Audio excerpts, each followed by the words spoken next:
think, yeah, we're live. All right, I'm gonna go ahead and post this We're into live. the. Yeah, we're live. We're on the internet. Woo! Yeah. All right. So just give me a second. I'm gonna go ahead and blast this on the other server links. Which one should I put it on? The bar in the general chat Um, links. I think it was links where we were doing it. Okay. yeah. At everyone, people are like, "Why are you pinging me?" For those of you who are watching, none of you, we're talking about the Discord, so if you want if you want to get in, uh, keep watching. I don't know. Be nice to us. Yeah. All right. So once Rose gets this link popped up here, you know, this is our first one of these. So basically, this is our third year of the show going on here. Awesome. Thank you, Zazi, for popping that up. Yep. Cool. We'll put up the link on our fan Discord server. It's also our one shot server and a couple other things. Um, so, if you happen across this episode and want to take part in that, go ahead and, send me a message and I'll get the link. All right. So, yeah. Where's my first question here? You're not going to introduce yourself? Myself? Oh, I'm the DM. Space Daddy, uh, Midnight Alley, GM. And I'm Ash. I play Zazi. Yeah. So this has been going on for about a year. It's an Eberron campaign. I 2 years. first. I'm sorry, 2 years. What am I even thinking? I'm actually like I was saying this before we came in. I was a little bit nervous. Is like, okay, this is a bit different than DMing, and I thought it'd be just interesting for us to touch base. I want to. Yeah, I think this will be this. Look, I will take any excuse I can to talk about Zazi. Any I know, and excuse. that's why you're the best person to go first, because you can just gush over Zazie and tell us how cool she is, and She's so cool. all that junk. Um, so yeah, let me go over the questions here that we have. I guess we'll get started. So welcome to the show. How about you go ahead and tell us a little bit about Zazie? Um, as a character, your class, your lineage, and so on. And then maybe just give us a little bit of backstory up till now at a glance, or as much as you feel like telling us. Okay, so Zazie is a 5'4" Kalashtar. She's got white hair, blue eyes, and very noticeable scars all over her arms, legs, very big one on her chest. She is a level 12 character. She is multi-classed. She has 6 levels of Blood Hunter, which was her starting class, and 6 levels of Wizard.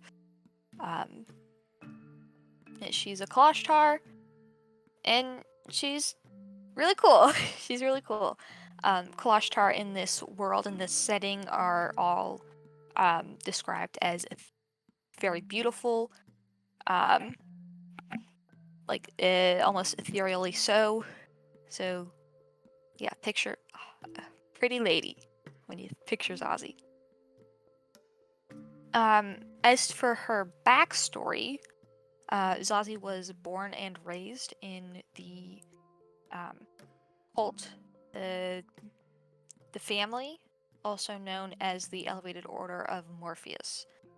They are located in Weirden, which is very close to Fairhaven.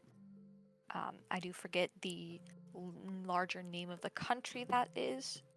Ander. I think it's Ander. It There we is. go. Yep, you got it. Yeah.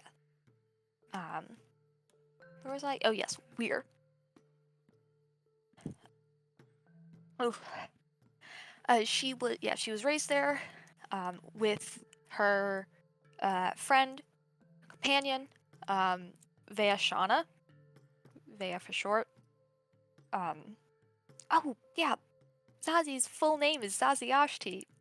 How could I forget that? Zazi for short, obviously. Yeah, she grew up in the family with Vea. Was told that her father had died before she was born and that her mother had died in childbirth.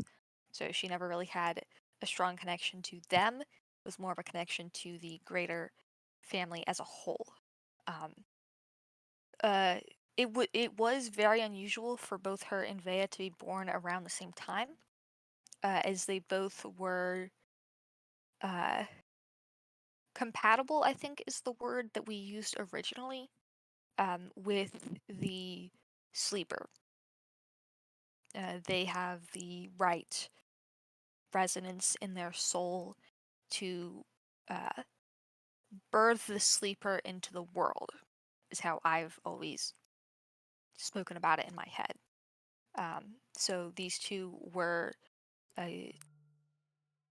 brought up to be sacrifices to eventually bring the sleeper into the world, and through that cause the apocalypse.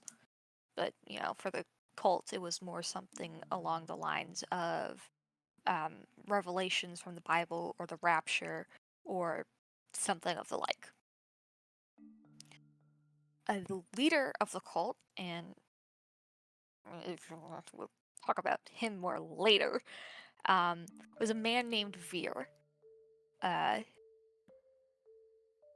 yeah, Veer, he was a bitch. He is a bitch. I hate him a lot. I made him, but I hate him. Yeah. Yeah, Veer. I don't mean to cut in too much here, but the character, definitely started out as something you had envisioned to be a certain way, and he's still definitely very much that way. But he's, like you said, you can talk more about it more later. But I think it's cool, the developments that have occurred here and kind of how that Mm-hmm. has affected the story at large. But anyway, continue. I'm sorry. Mm-hmm. Yes. So, Bea and Zazi were both raised to be the host for the sleeper, but in the end, Zazi was the one who was ultimately picked to be the sacrifice. Um, and on that day, in that moment, Zazi's till then latent quarry spirit. For those who don't know, Kalashtar are kind of like a dual entity.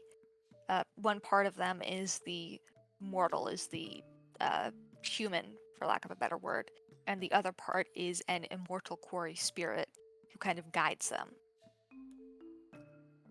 Zazi was taught that this spirit was not helpful and was more of an evil presence trying to take over her mind and make her do bad things. When in reality, all the quarry was ever trying to do was to protect her. Yet on that day that she was brought up the ziggurat and up to the altar, the quarry physically took her over. It took over her body, it took over her mind, and it was in control, not Zazi. Yeah, I think on one thing I want to note here too. She's talking about all these places and these things. In the town of Weirden, which is basically what Weir is now, if you look at the Eberron map in Aendir, this cult kind of took up residence there and built this monastery. And this ziggurat and all these other things are all part of this like structure that was built there as a kind of a I don't know, a temple, I guess, to the sleeper, or Morpheus, who this order belongs to, who's actually something a bit more. Well, anyway, I just wanted to make sure I kind of depicted that a little bit because it was, good. Yeah. Good to know. Yeah. So, where was I? Her quarry took over. Yes, her quarry took over, and physically fought off, used Zazi's body to fight off the other cult members, wounding Vea, her best friend, in the process, and traumatizing Zazi even more. Yay! Because everything she had feared about this evil spirit coming in and taking over her mind and doing bad things had happened. Good God, what is wrong with her? You know? Yeah, but in actuality, it was just kind of you're getting hijacked, and that's the term that Keith Baker used to use for it. I don't know if he still does, but like it was your fight or flight response is just like kind of took over, um, And later you did find out that that was one of the reasons, why they had picked you to begin with, and it kind of backfired on them in ways they hadn't anticipated. From there, Zazie fled. Obviously, she couldn't stick around.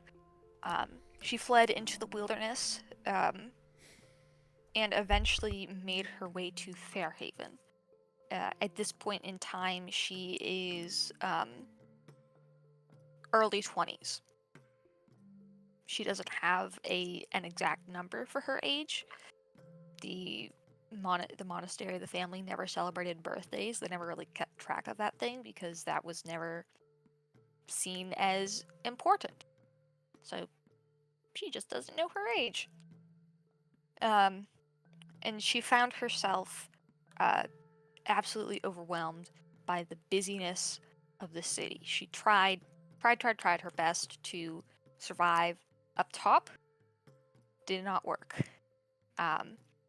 Her that quarry, that fight or flight, just kept kicking in, kept hijacking her to take her from this source of stress to a safer location. Obviously, that did not help Zazi's mental state at all. Yeah, and the But funniest it part, kept her alive. yeah, the funniest part is the place that you chose to be the safer location. I mean, So, for those who don't know, Fairhaven is one of those cities that have layers. They're layer cakes. They have catacombs. And those catacombs are currently used as the sewer system. So as you can imagine, there's a good chunk of space down there. Somebody can go there and hide from the world and disappear if they wished. And all they would have to contend with would be the other people down there also hiding from the world. So that is indeed where Zazie went to go hide. She set up kind of near some municipal waterworks, which might have led to her getting arrested by the police, which didn't help the things watch, because her the watch. yeah, the watch, the police, they're both pigs. Anyways, did not help. Did not help in the slightest. Because not only did she get arrested, but the quarry hijacked her again. Because in that situation, you can imagine the kind of stress she would be under. That did not help her case. She did go to court for all of that. And the court did have some troubles because she didn't have a birth certificate.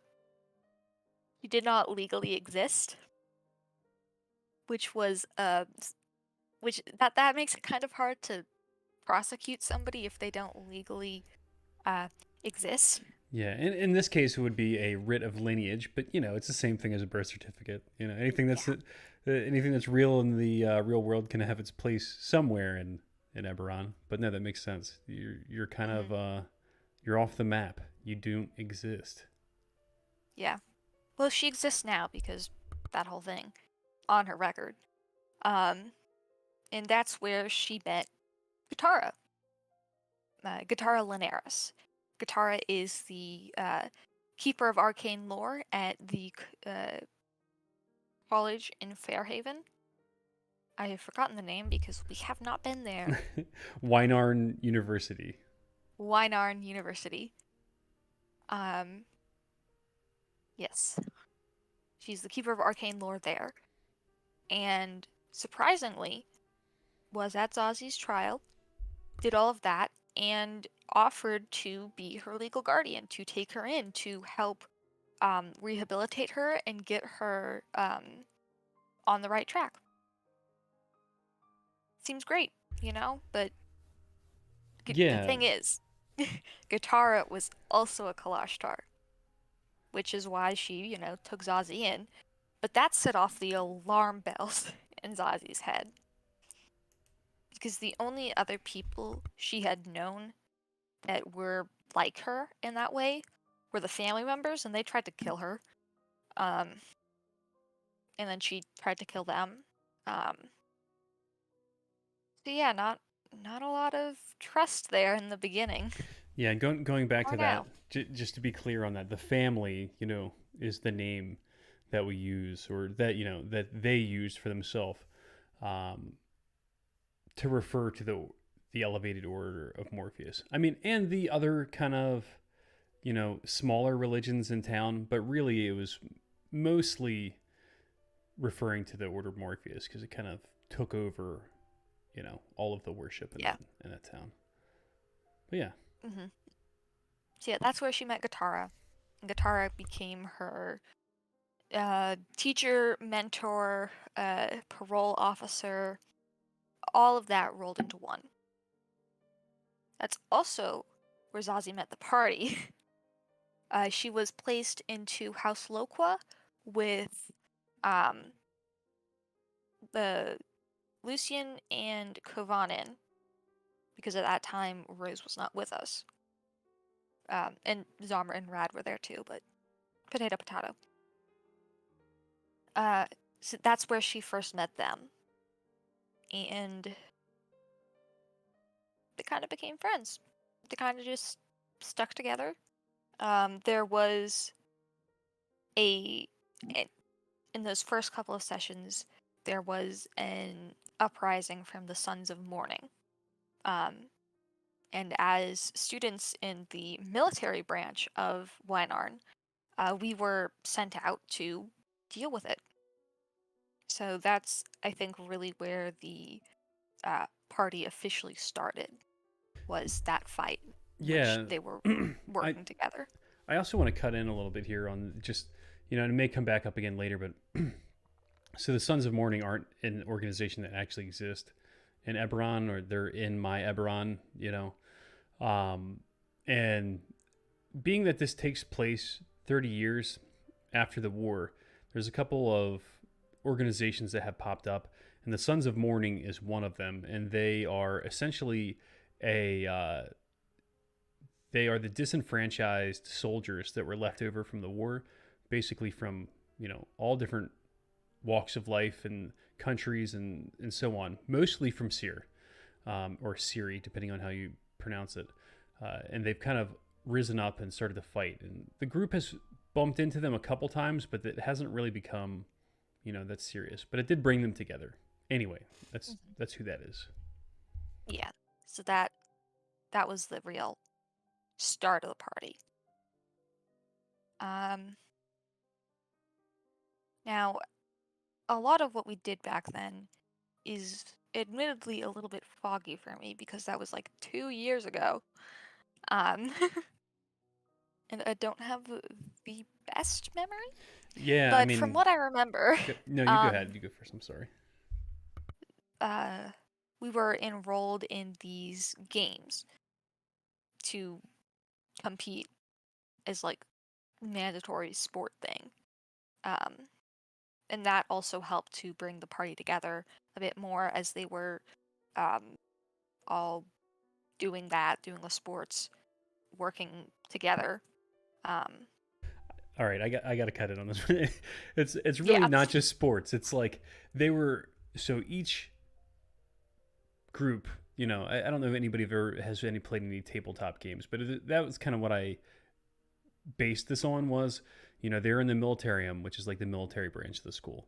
And there's different houses within it, and they're in House Loqua, and so on. There's a couple other houses, and the sporting events are actually like military scenarios. So there might be one that's like pitched battle, one that's like one person has to find a certain item and bring it back, almost like capture the flag. But they're based upon traditional tabletop scenarios you might find in like Warhammer 40k or like old school regular Warhammer and so on. Where each side was a fighting military force, and they used basically lethal force against each other. The referees are out there, laying on hands on people that are getting knocked unconscious and so on. It's not like a sport, but it was also in its own way a sport. Yeah. From there, I think the next major thing to happen was Lucian taking everybody and going off on his to his to his beach house that he owns. Because of course he owns a beach house. He's a Lucian Cabalist. And I'm sure Lucian will speak on this more in his interview. But there was a bit of an altercation at a dinner between Lucian and Lucian's father, and Zazi threatened Lucian's father with a butter knife. Because, goddamn, don't yell at my friends. Don't slap my friends. You know? Yeah, that was a pretty intense moment. He, his dad slapped him, and Zazi standing up this guy, and Lucian's family is basically, they work in the dragon shard trade. They're kind of like oil barons, and here's this person that's been living underground for a while, trying to assault somebody in, definitely the upper crust. It was, Mm-hmm. it was a good meme. It was a fun moment. It was a fun moment. From there, the next major plot thing to happen, if I recall correctly, is the arrival of Rose. Yes, the arrival of Rose. Rose came, and she was kind of absorbed into the party, into the group, through the games, and also because Rose herself had a mentor guy. I've forgotten his name. Grimvor. What's his name? Grimvor. How can you forget Grimvor. Grimvor? He wasn't my mentor. Yeah. But yeah, her mentor Grimvor was close friends with Zazi's mentor Gatara. So they were kind of connected through that as well. After that, there was Kavanen stuff moving into the Monts, which I'm sure Kavanen will talk about in his interview. Tune in to his interview, I guess. I know I'm mentioning all this stuff, and I'm saying other people will cover it.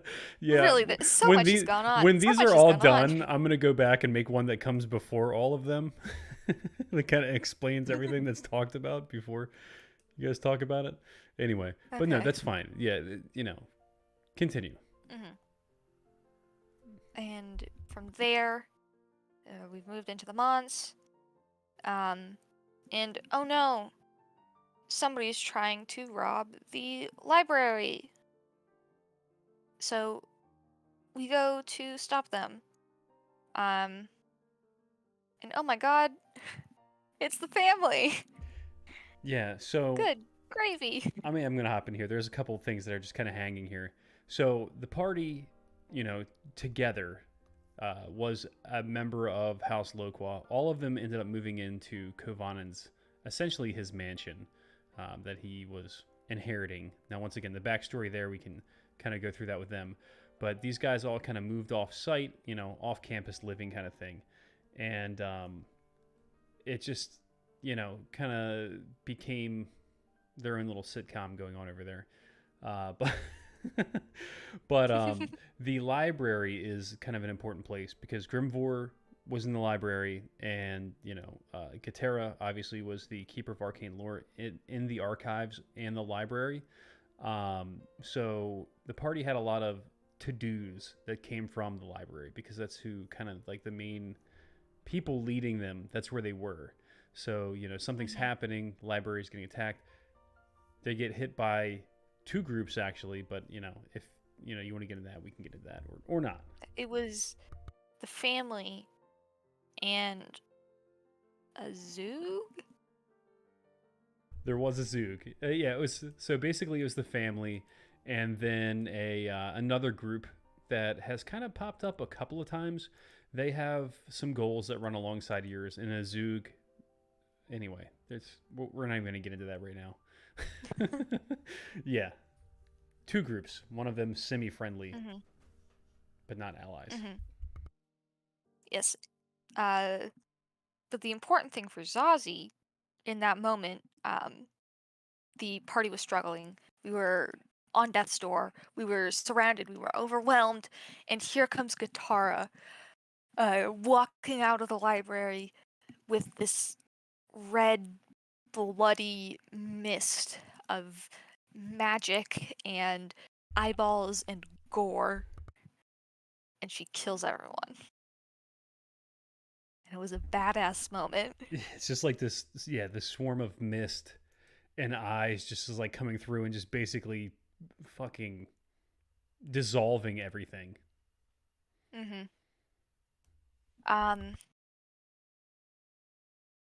And then I forget exactly what she said to Zazi to set her off. But Zazi goes off on her. She yells at her. She yells at it.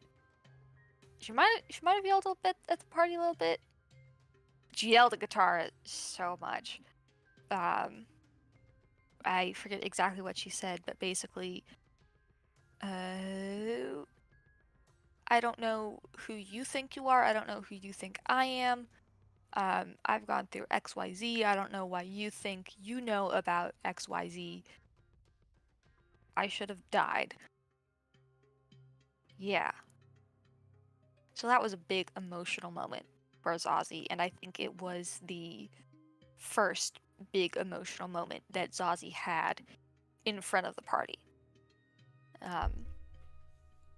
Yeah, would not be the last. Yeah, would not be the last. I remember when that happened too. It was kind of interesting because, you obviously were really into it as a player, and Zazi, it definitely came through, and it was just like one of those things where, but everybody tried to help, and the more that it's just like in real life, if you ever met somebody that's just kind of having a meltdown, and everybody's like, calm down, and like, I am calm, or don't try to calm me down, or no matter what it was that anybody did to try to make it better, it just made things worse. Yeah. And I love Zazi, I really do. But that girl needed some therapy in the beginning. That girl needed therapy. Yeah. And I guess she kind of got it a little bit. Maybe. Not really, I don't know. but... Destroying evil kind of, gives you a sense of purpose. Yeah, equilibrium. Right.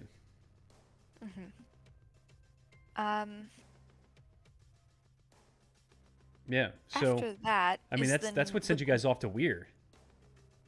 Yeah, it was. It was. That and the meteor. Right. Yeah, oh, dude, I totally forgot about that. Man.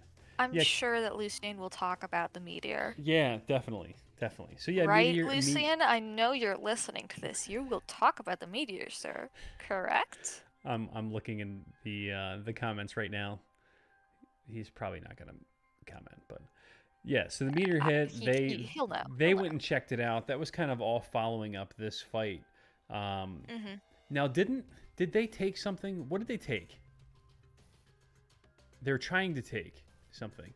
Anyway, I don't know. It doesn't matter. I'd have to go back. Kovanen's notes, the Kovanen Chronicles, will have it written down somewhere. Yeah. But I mean, it's not important. It's not important. Anyway, I mean, we can basically flash forward. Yeah. The important thing is that they go to Weir. Yeah, they went to Weir. Which, your hometown, Weirden. Yeah, not very good for Zazi, but it was what needed to be done. Um, Zazi was luckily the family was out at Star Peaks, which is a location in the mountains of Andair that is kind of sacred to them. And they make a yearly or twice yearly pilgrimage there. And luckily that had fallen on the pilgrimage time. So yes, they went to Weir. The family was gone. Zazi was disguised as a family member, and on edge the whole time. And it didn't help that the first night we were in Weir, we were attacked by... It wasn't the family, it was orc miners, I think.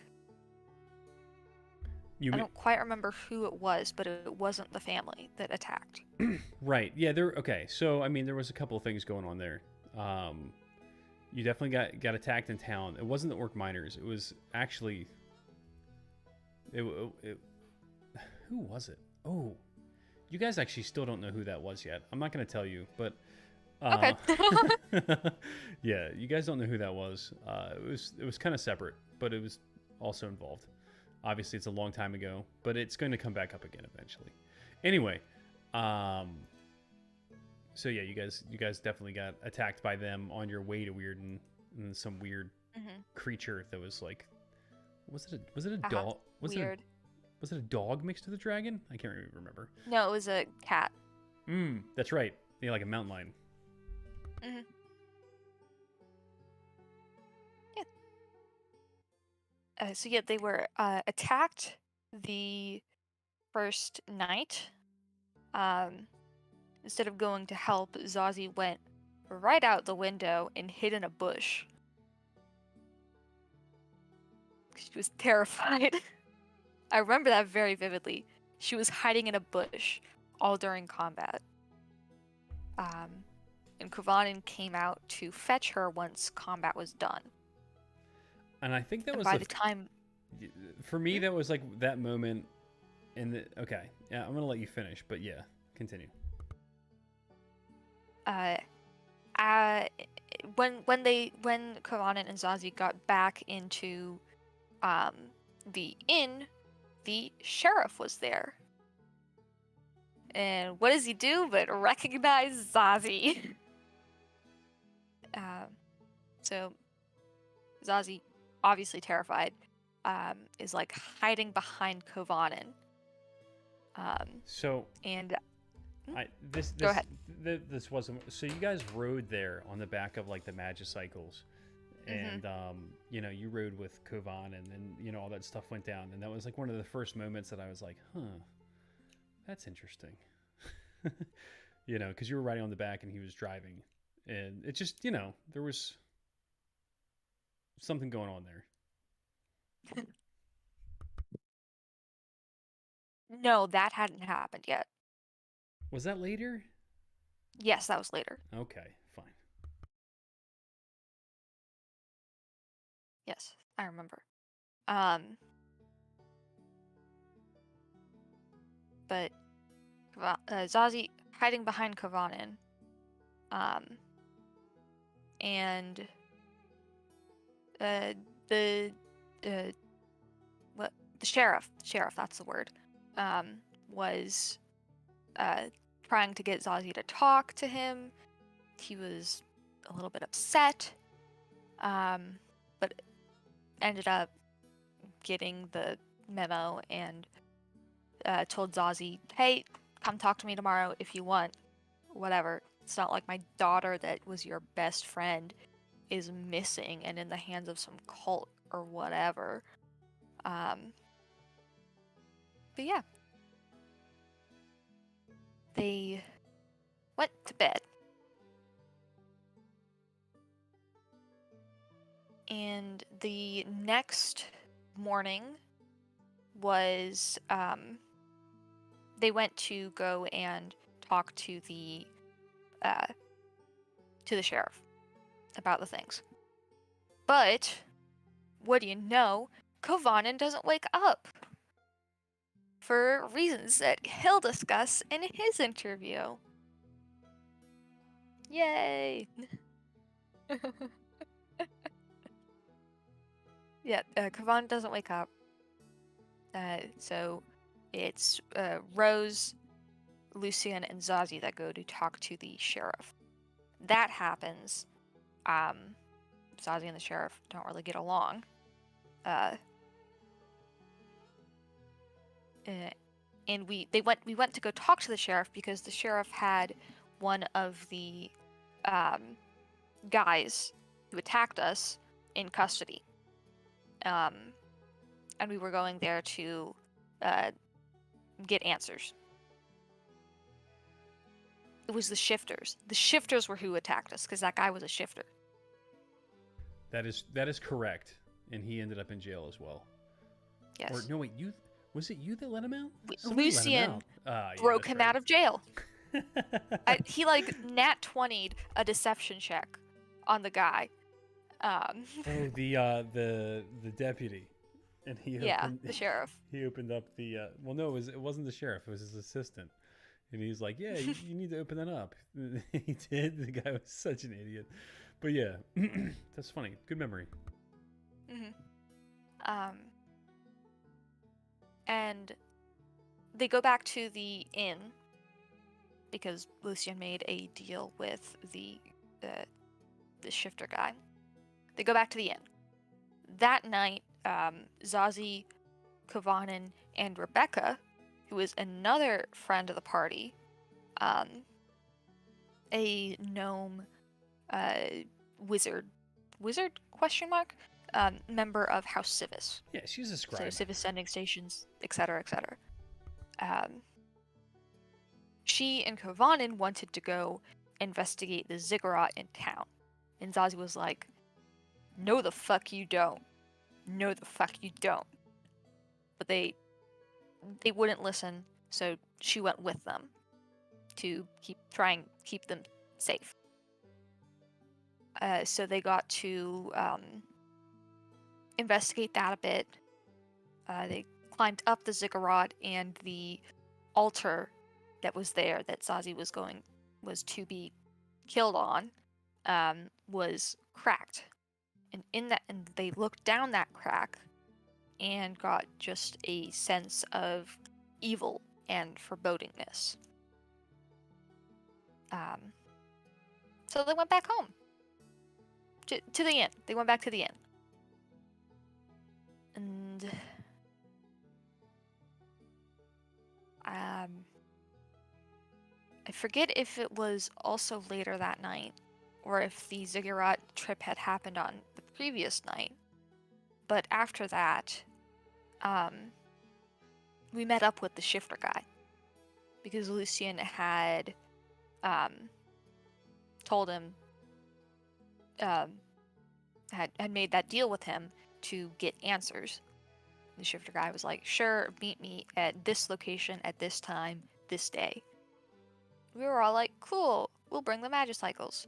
So we do, and we go to the location. It's got a sort of, it's at a sort of standing stones, natural. Yeah, they called it a medicine wheel, is what they called it. Yeah, standing stones, medicine wheel, whatever.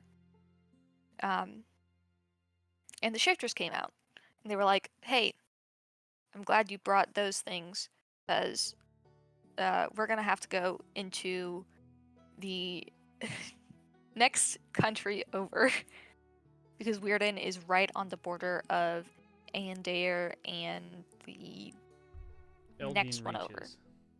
Yes, the Eldian reaches. Hold on, I need a drink. Talking for so long, hurting my voice. And we're not even halfway done. Yeah, no, just keep going. You got this. Yeah. Now, this is when that moment you were thinking of happened. Because, oh no, there's X amount of people that are going to go, but we only have Y amount of seats on the Magicycles. Oh no, how are we going to do this? So Kavanen's like, I'll sit on Zazi's lap. Zazi's like, what? Okay. And that was the moment you were thinking of earlier. No, you're right. That's exactly what I was thinking of.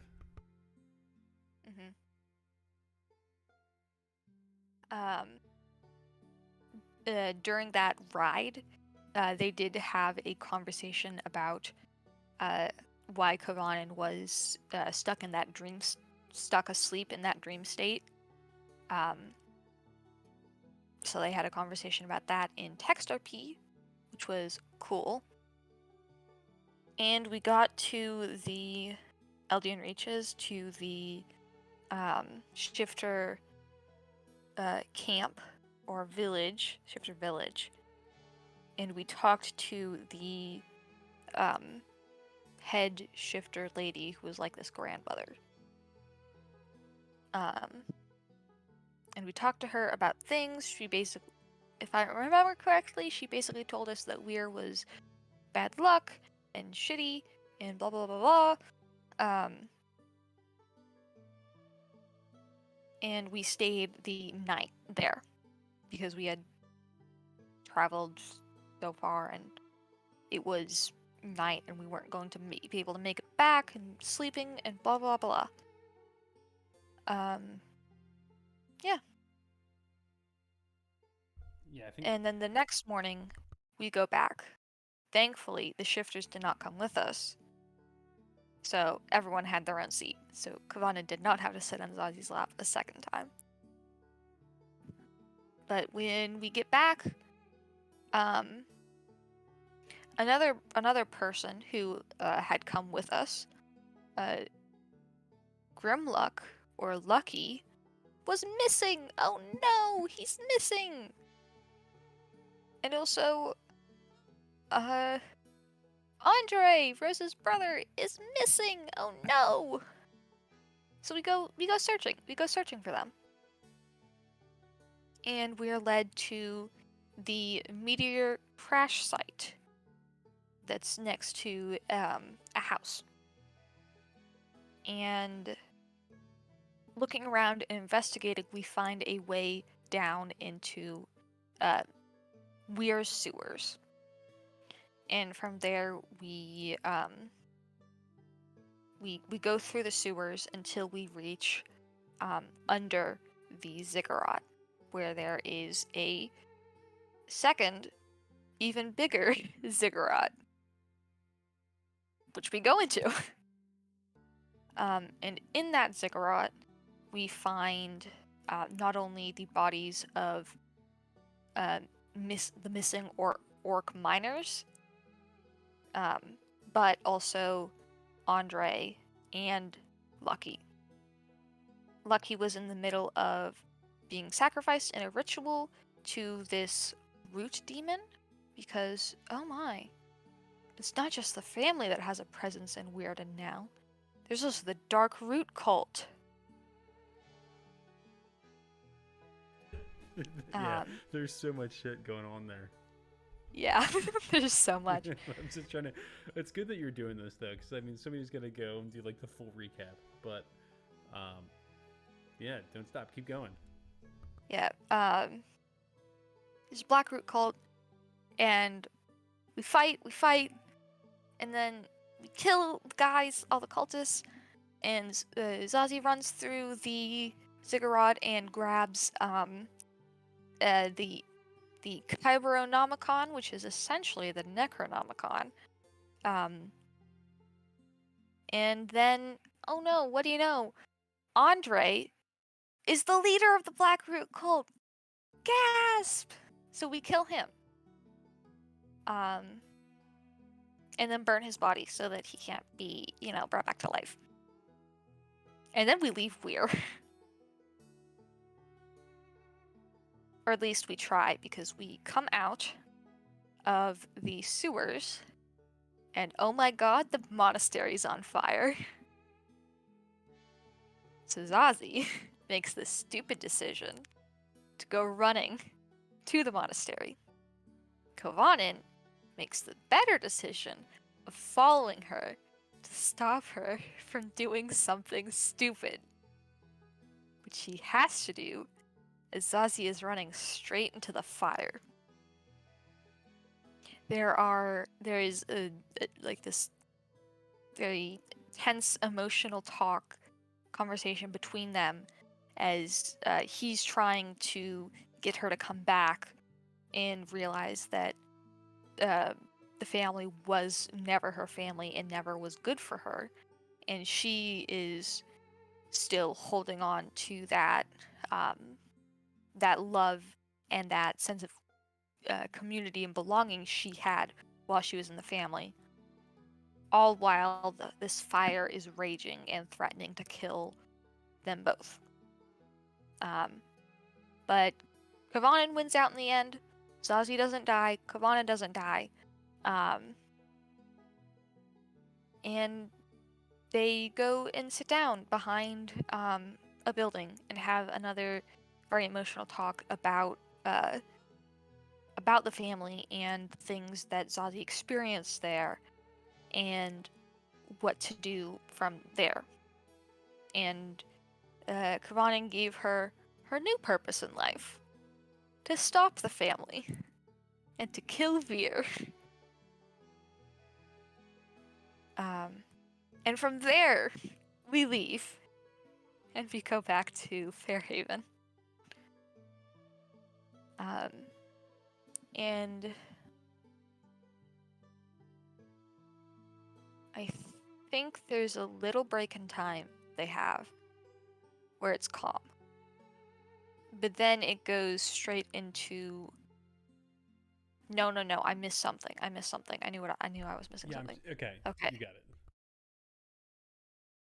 Back in the ziggurat, there was a secret room that was opened with a key that Andre had. And in that room was two shards of a dragon shard. And Lucien grabbed them because he knows dragon shards, and that's his family business, and that's what he knows. So we bring that and the Kybernomicon back to Fairhaven. And it's getting close to Long Shadows. That was the first Long Shadows, right? It was. Yep. It was still within Yes. that first timeline. Getting close to Long Shadows, which is like this big celebration that Fairhaven has and Air has. But more importantly, we take the book and the shards back to Guitarra and Grimvor. Guitarra and Grimvor are like, what the fuck? Why do you have this book? Where did you get it? Give it to me immediately. We must go make sure this is safe. And so we do. We give them the book, and they make sure it's safe, whatever that entails. And then, about when asked about the shard, they didn't know what it was. So Grimvor said the dumbest thing he could to Lucien. Why don't you put the two sides together? And so he does. Lucien does. And he turns into this, like, were raven. And he hates it. He hates it. And he hates himself now because he hates birds. It was actually spurred by the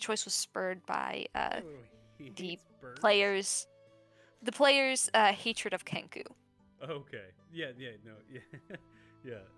So I sent him a message and I was like, "Hey, what's your least favorite, thing in Dungeons and Dragons?" And he's like, "Oh, easy, Kenku." I'm like, "Done." Kenku.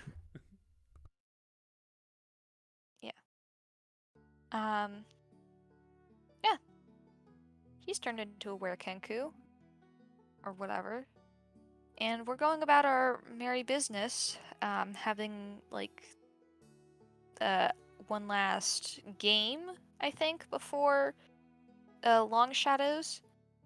And boom, something's wrong with the shard. I forget how exactly it started, but it was the rats. It was the rats and the were-rats. So I don't remember how it started. yeah, the rats were basically they were under there, and you knew they were there. The Savarine, Mm-hmm. you know, they're living under the city. Essentially, they're like were touched. Um, they're like actual lycanthropes living under Fairhaven. You know, and you guys have this shard, this splinter of the Wild Heart, and it was affecting them. You know, because it was so close to the city, and they were kind of going nuts. And that's how that all got started. Because you know what Lucien did, and so on, and that was kind of a thing. Mm-hmm. I don't know how the tide of vermin started. I don't remember how that kicked off.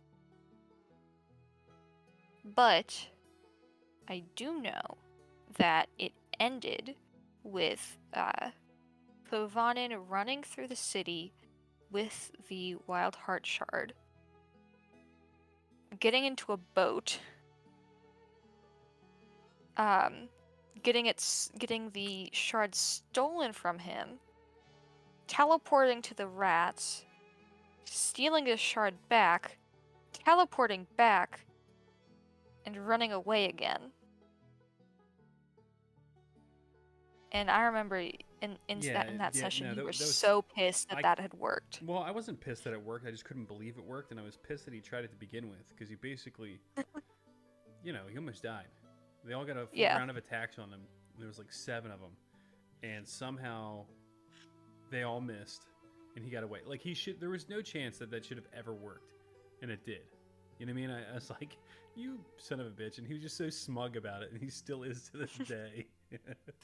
But yeah, that was a good one. And from there, we get the heart to the Silver Flame, which I forgot we hated the Silver Flame. We had this whole animosity with them. I missed that whole part. I'm sure Rose will talk Rose will about cover that. Yeah, it's not that wasn't Rose really a will big cover thing for you anyway. it. Yeah. And the what comes out of that is that we're fucked, and we restore the Wild Heart. Rose moonbeams it, and it gets put back together, or split back apart, and the where people stop going haywire. And then the Silver Flame arrest us. And then we had a court case. We had to go to court. We went to court And for stopping Lucien's this dad kind sent of their vermin. family attorney. Yeah. That was funny. Yeah. So that was a thing we had to deal with. Zazi did not like that because that brought back memories of her first arrest. Was not pleasant. Oh man. Yeah, and that was like so wait. That was at the end of year 1, wasn't it? That was like the way it ended, as like a recap for all the fucked up shit that you guys did. You know, like Lucien threw some stuff off, you know, the airship, and it hit somebody, Yeah. and that guy showed up in court. You know, you know, some guy that you guys. Anyway, a bunch of people that you guys had wronged, and that was kind of Yeah. like a throwback for me to. I don't know if anybody has ever Remember played those? Chrono Trigger, but that was like the based on the trial scene from that. So that's where I got that from. But more importantly, before that, Povanen took us into the Dreamlands. The Dreamlands in this Eberron are like Lovecraft inspired. you want to take over this explanation? Okay, I'll give you just like a brief explanation of what it is. It's Give a me some time to drink some water. yeah. So there's a couple places that are kind of hovering around Dalcor, and there's the Fey Spire of Dreams, and there is the like where the Eidolon dragons live, and they're just kind of in orbit around Dalcor, which is the plane of dreams. And this is basically a construct that has been growing next to, essentially like right next to Dalcor, and it's attached to multiple other planes, but it's almost wrapping itself around the Fey Spire that was there and kind of locking away certain things that are floating around Dalcor. I don't know. It's very strange that it's doing that, but it's based upon the Lovecraft Dreamlands, and it's almost trying to replace the Dreamlands that are already there for some reason. Mm-hmm. That's what the Dreamlands are, and we went and visited them. And Zazi didn't look the same. That that was something I thought that would be fun. Because she's in the Dreamlands. She is physically or dreamily, spiritually, whatever, closer to her quarry. And with that, like, aberrant celestial influence, what would she look like? What would she appear as? The answer is a bug. She had Zazi's color palette, as you can see from this lovely image I commissioned from Zakud on Instagram. Her color palette is blue, primarily blues, little bits of brown, but mostly blue. And in the Dreamlands, her color was flipped to red. Not quite the opposite of blue, but more importantly, the opposite of green, as green was the family's color. I put a lot of thought into this. So she appeared as red in the Dreamlands. And she had bug antennae. She looked like the female she Mothman, had the Moth Woman. No! Whoa, No, whoa. no. She didn't. She wasn't dark and creepy and mysterious. She just was red, and she had shark skin and sharp teeth and dark scleras and antennae.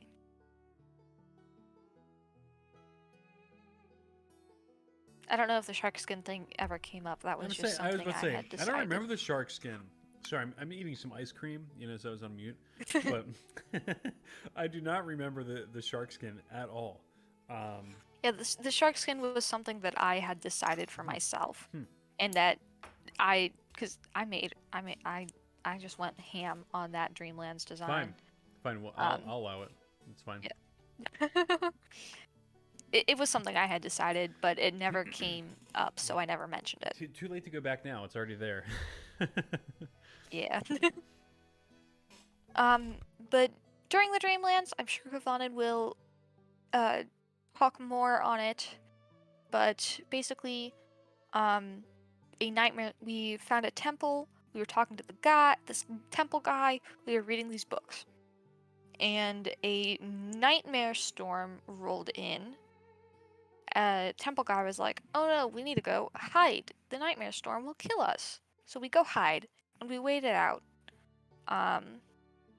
And we bring one of the books we had with us into the little hideout, and it was the. Let me go look at the.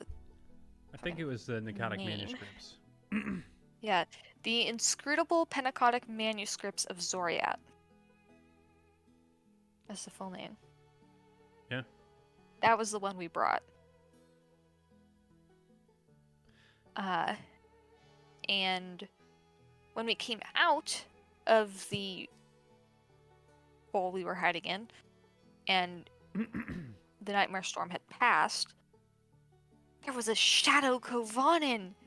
A shadow Kovanen! An evil Kovanen! It was stealing the other books. What? Oh, You, come on you in. sound like Gasp. you sound like you're being sarcastic right now. I'm not. There really was an evil Kavanin. Yeah, there was, and he That was our first introduction. notion that evil Vonin existed.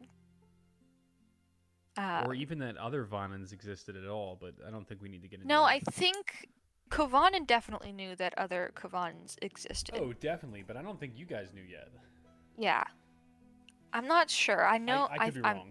I'm sure that question will be answered by Kavanin. Yeah. In his interview. He says the Pentecostal manuscripts, which is funny because that's what he said in that episode too. He's probably calling back some seriously old stuff. Yeah. Sigh. But yes, we got the manuscripts. That was the only one that was left, and there was a teleportation spell we were trying to do to get to a place, and we needed people for it. So we went out and we asked, "Hey, this is a random bar in the city. Does anyone want to help us?" And this ooze guy named Rod, he was basically a Canadian.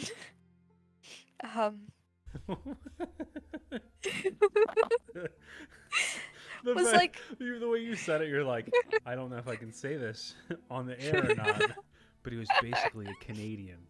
Well, that's what he was. Yeah. He was like, "Sure, I can help," or whatever. He was really interested in bones, and he really wanted some bones for himself. Yeah, because he was just like this big slime, and he needed to make himself, not just a slime, and that's what he was going for. Mm-hmm. Yeah. And then a bar fight broke out. Yeah. And Lucien died. Did he actually die, or just get knocked unconscious? He died. I don't think he actually died. How did he come back to life then? Because we weren't in the Dreamlands in the flesh. Oh, that's right. And then he woke up. That's right. Yes. My bad. We weren't in the Dreamlands in the flesh. And Lucien died. Gasp. And we're all worried. What should we do? We still have this book. We still have to talk to the guy. Yeah. Although... Man, how could I forget that Lucien died? Because that actually started a whole bunch of other shit, too. Yeah, I think he came, quote-unquote, came back to life in the Dreamlands. But it wasn't him. It was the evil Lucien. Well, it wasn't evil Lucien. It was... Yeah. It was Harad. Lucien will... Explain that. We can get Lucien will talk about it. Yeah, I mean, we could basically, It's basically evil Lucien. Yeah. Basically, it's evil Lucien. And I remember that because we went back to the temple guy, and the temple guy was in love with Lucien. He was like, "Oh yeah, Lucien, you're so cool. I'll let you read these really dangerous manuscripts." He very much had like the ancient Greek, pedantic crush on him. Mm-hmm. Not pedantic's not the word I wanted, but you know what I mean. Oh, pedagogue. Yeah. Pedagogue. There we go. Pedantic. Yeah. And that's well, I don't mean to be pedantic about pedantic, but that's not the word I was trying to use. Mm-hmm. But when we came back, and we came back with evil Lucien, he told us, "Get out. That's not my Lucien. Come back with my Lucien, or leave and die." And we're like, "What?" Yeah, he was pissed. He's like, "Where's my little, Lucien boy at? Where's my little I don't know what I was gonna say.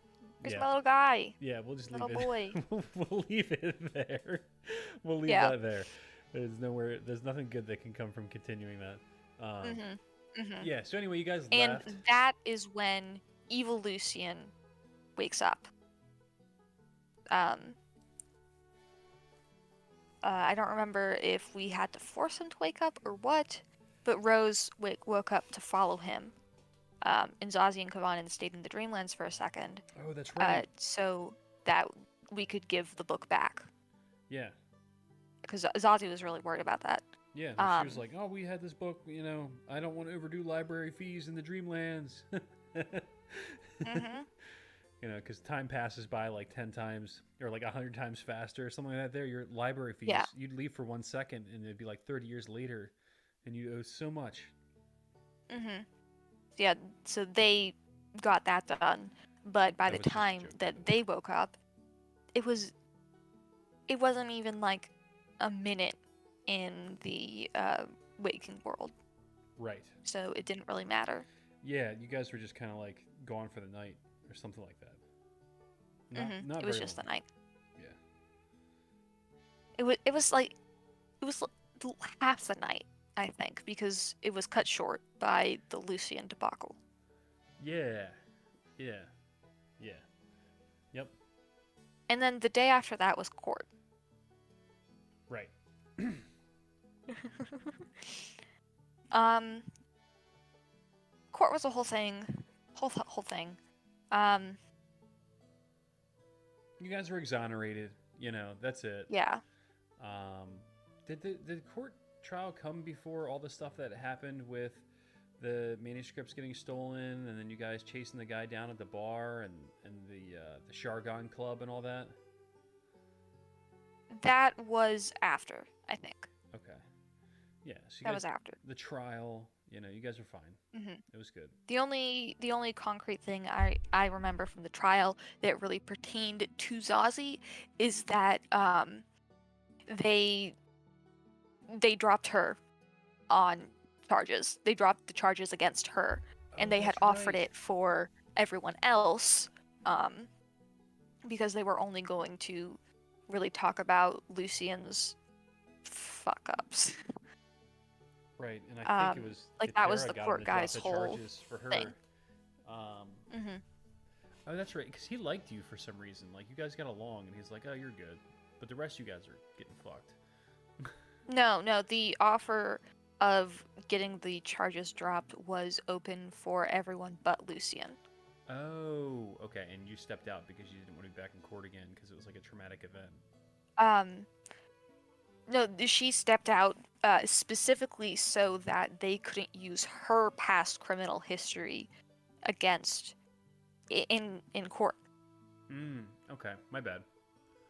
And I remember that was one of the prosecution's like arguments, is that, oh, Zazi has a past criminal history. What's to say she doesn't have a current criminal history or whatever? You know, you know. So that was the only thing that really mattered for Zazi in the court. Right. And yeah. So she was kind of watching it all happen. Mm-hmm. Yeah. So the party got out of that. Then what happened? Yes. What was after that?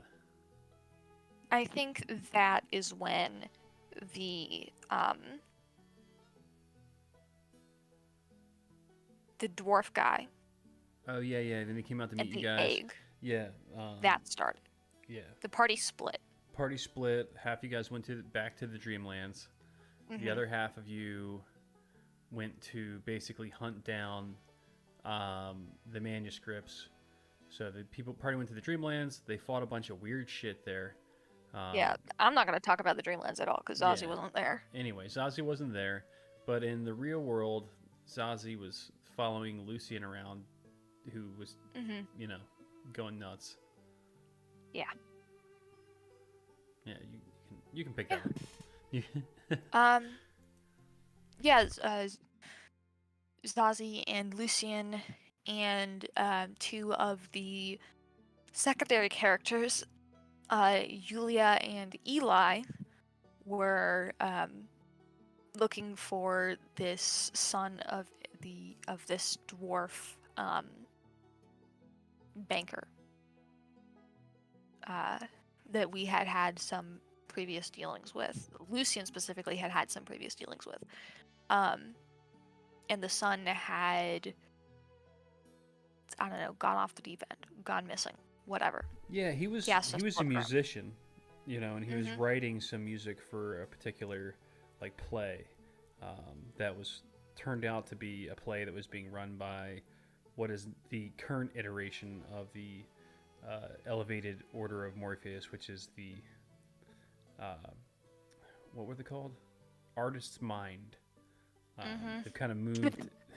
They've kind of moved into Fairhaven at this point, and they're, you know, kind of living this weird bohemian lifestyle and picking up students, and they're just doing stuff. Anyway. Yeah. So the dwarf was. The part doesn't know that. Yeah. So yeah, we start looking through the sewers, and we are. Lucian is led by the Huntress to a shard. We were looking for a shard as well as the kid. Lucian was led by the Huntress to the shard, which was in the nightclub. While Lucian was doing his nightclub things, Zazi and Eli played with explosives, there's a underground entrance to the nightclub from an adjoining building. They blew the hinges off the door, and then by then Lucian had fucked everything up and the shard was moving, so we did all of that for nothing. Yeah, so that's a weird thing too, because Lucian actually, I'm not going to get into that right now. Basically, yeah. Lucian's mind was in the, he was horizon walking essentially with the Huntress, but his body was being controlled by Harad and was like, you know, killing people. So, but he was trying to get to the stone for the sleeper because he wanted its power. So then, yeah, they do the old 5-man Monty, and they run out the back. They all have their like cases, and Yulia's chasing them. Yes, but also the Watch's like special forces unit came with like their tactical gear and took us down and took us to jail. True. Yeah, they dropped Lucian so hard with the fucking sniper bolter, the long arm. The long bolter. Man, yeah. And they got Yulia as well. They did. They arrested her. But Yulia was like accidentally killing people. She didn't realize how weak a commoner was. She just like zapped him and like exploded him. Man. Yeah, so they're stuck in jail. And oh my. Although no, it was only Lucian. Yeah, Lucian was in jail. Who was in jail. Yulia got let out. They're like, whatever. No, Zazi and Eli weren't in jail at all because they were going to the jail, and while they were going to the jail, Veer walked out of the jail because Veer had just given the shard to evil Lucian. And Zazi was like, "Oh my god, what the fuck are you doing here?" And he was like, "Don't you dare try anything, or I'll murder you and your little friend there." But like in an evil way, you know, in an evil way, he said that. So that was a thing that happened, and then they go into the jail, and then they kind of. That's right. Yulia was there, and the fact that Yulia was there was one of the ways that we knew what actually had happened, for the most part. Yes. No, Yulia saw what happened in the jail. I'll let Lucian expound on that in his interview. Yeah. Anyway, so that ultimately culminated with the sleeper. Yeah. So Harad has the sleeper in Shadow was birthed. I keep wanting to use that word because that's the imagery I associate with it. I categorized it as a level 1 elder influence, you know? So, Birth just sounds so much better. but it wasn't actually birth because, I mean, you guys probably realize this at this point. You know, Rose thought it was a Dalkir, but it turns out it actually wasn't a Dalkir. It was a freaking shard of an overlord. Yeah. Um, you know, one that has something to do with dreams. Uh, you know, it's anyway. Um, where is that right now? Where's that stone? I don't know. I don't know. I don't I don't either. remember.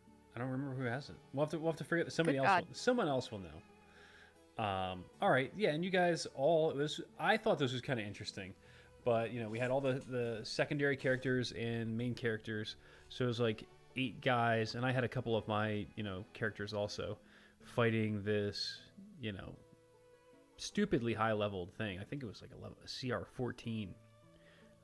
Legendary kaiju. Creature. Yeah, Yeah. it was from the Sandy Peterson's thing. It was Sithagawa, the god of slimes, also known as the sleeper. So I thought it was apt. Highlights on my side of the battle. Yeah. Marin, my secondary character, countered not 1, but 2, I think, disintegration rays aimed at Lucian. Oh yeah. Who was now regular Lucian. Right. As her, yeah. And then Zazi, fighting the thing, got eaten. Yep, devoured. Zazi got eaten. Not very good for her. No, not at all. Yeah, Kovanen was the one to get up there and actually cut her out while the sleeper was still moving and alive. That's like where she got the one giant scar on her chest because he stabbed the sleeper to cut it open and accidentally got Zazi as well. Oh yeah, man. And they pulled your body out. You're like dead. Mm-hmm. Yeah. Not actually dead. You didn't get raised. They killed the sleeper again. Yeah. They didn't succeed on pulling my body out while it was alive. They killed it again, for real this time. And Kovanen just reached in, grabbed Zazi's hand and dimension doored her out of the thing and to Rose. Oh, that's right. Who healed her. Yeah, barely fucking made it. Barely made it. Yeah. Yeah. I was on the edge of tears. After that was pretty much the 9 months time skip. Yeah. Yeah. In that amount of time, Zazi and Rose were taking care of an egg that had come from the Dreamlands and from Rose and Kovanen's fun little romp in the Dreamlands. Yeah, they were taking care of that, and Lucian was off on, oh no, the wedding. Lucian got married. Well, you guys were there for the wedding. Yeah. That was like the last thing that happened. Yeah, you guys all had like this happy thing at the end of it. Yeah, Lucian's wedding, and Zazi and Kavana danced together, and I don't remember if Zazi critted, but they rolled the exact same number on their performance checks. Right. So they were like, woo, in perfect sync or whatever. Yeah. And that was cute. That was a good moment. Yeah. And then I'm not even gonna mention Al. He doesn't deserve it. Yeah, yeah. Somebody else will pick that one up. Maybe. But back to this time skip. Lucian is off on his honeymoon, and Kovanen is, for what we know, off in the Dreamlands until, oh, whoop-de-doo, we get a letter in the mail telling us Kavanen died in an airship accident. No! Right, and nobody nobody in the party actually knew, right? I think Lucian was the only one Yeah. that knew. We had received dreams that no, were he didn't know like, at first either. Yeah. oh, I may be back, but in a different way than you remember me. Yeah. Blah, blah, blah. We can let Kovanen get into Cryptic. that because that's such a convoluted thing to try to explain. Yeah. That it's only going to confuse people. To even start with that, I did want to follow up real quick 1 second on the secondary characters thing, and that was something I had somebody in the messages ask me about it.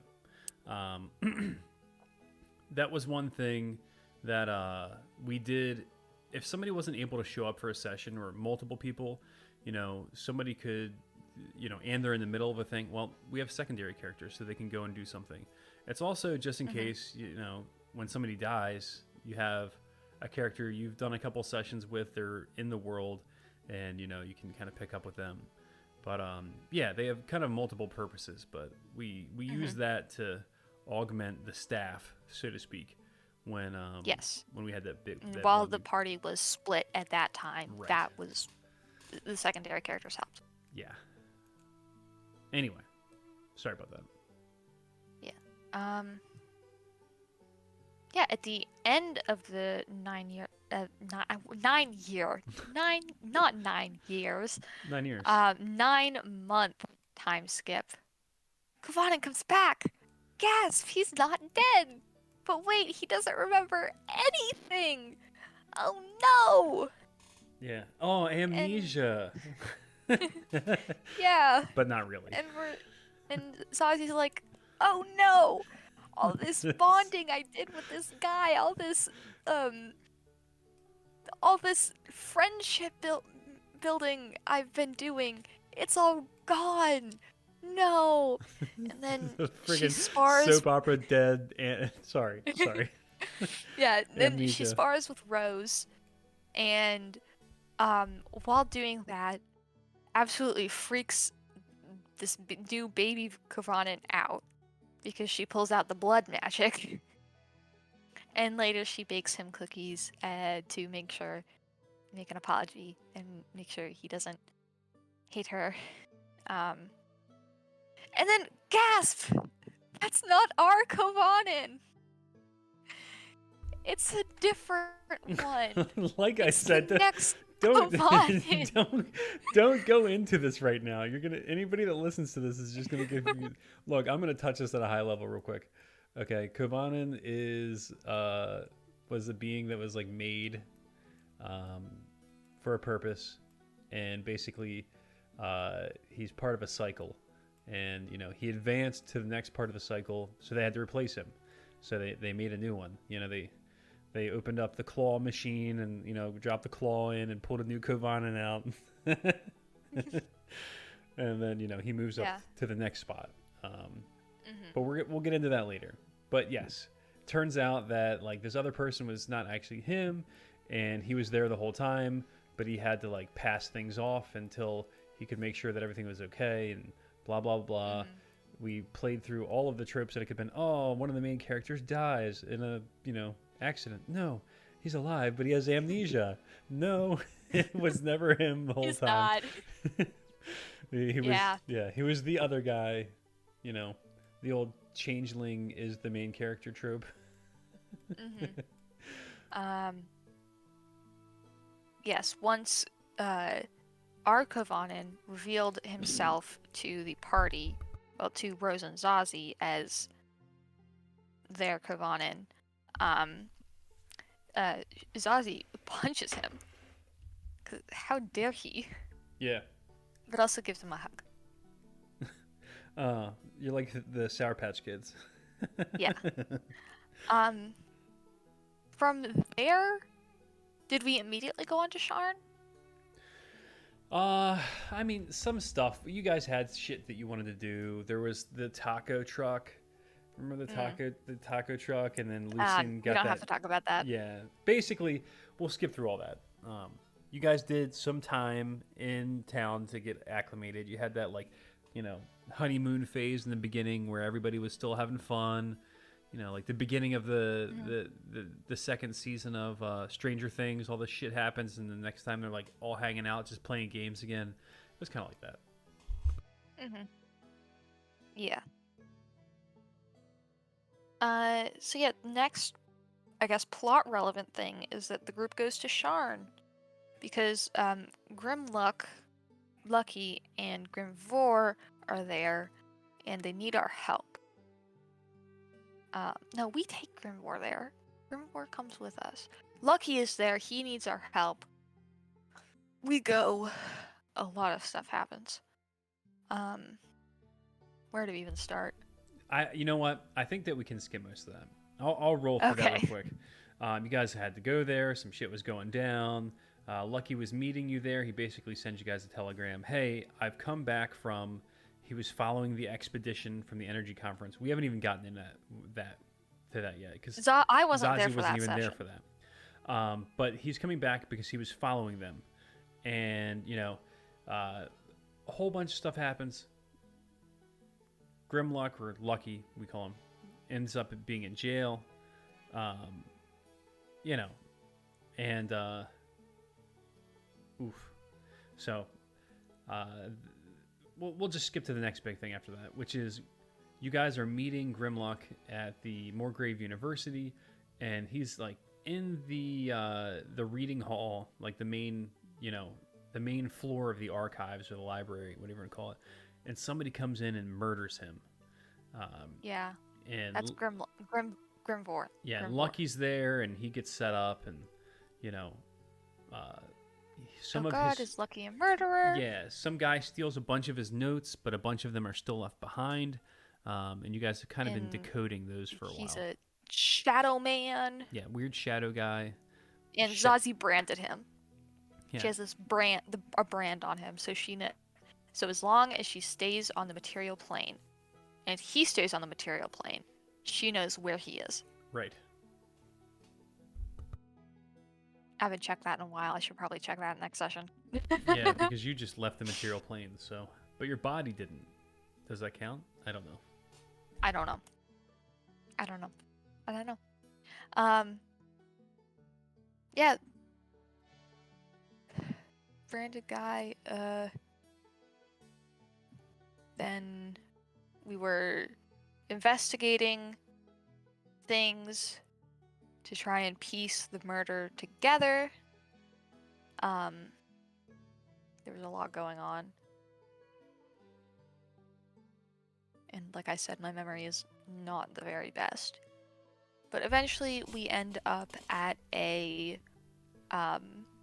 bar. Yeah, you guys And kind of yeah, the exactly. lady You guys are flying all around. You go to the Frankie and the Five. You go to his bar. He Mhm. gives you guys some intel um, about some shit that's going on down in Lower Yeah. Dura. And Oh, and Zazie, while this is happening, Zazie and Katara go talk to the uh the Kalashtar guy. wait, wasn't it Zazi and Kavanen? Go to the. Zazie and Katara went the first time, Okay, that's right. and Katara was acting weird, and she was missing a tooth, Oh, that's right, because she was which a was changeling. odd because there were changelings and Yeah. identities, missing persons, everything going around. Very weird. We didn't know who to trust. Katara was not trustworthy at that moment. She was not. But uh, the first trip, we went to see this sage guy, and he was like, "Zazie, you sure you want this?" And Zazie's like, "Yes, please. I really would like to know everything because I know nothing." So he's like, "Yes, but no. Come back later, specifically without Katara."